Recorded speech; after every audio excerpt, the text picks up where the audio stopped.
আসসালামু আলাইকুম প্রিয় শিক্ষার্থীরা, দেখো v square equal u square plus 2as এটা হলো গতির চতুর্থ সমীকরণ।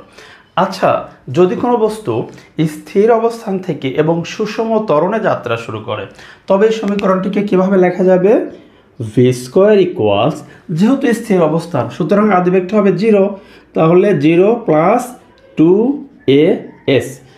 নেক্সট লাইন দেখো, ভি স্কোয়ার ইকুয়াল 2as বা ভি স্কোয়ার ইকুয়ালস 2 হলো একটা সংখ্যা, এটা কনস্ট্যান্ট মানে এটা ধ্রুবক, এবং এ যেহেতু সুষম ত্বরণে যাত্রা শুরু করছে সুতরাং এই ত্বরণের মান তো অবশ্যই একই থাকবে, তাহলে এও একটা ধ্রুবক।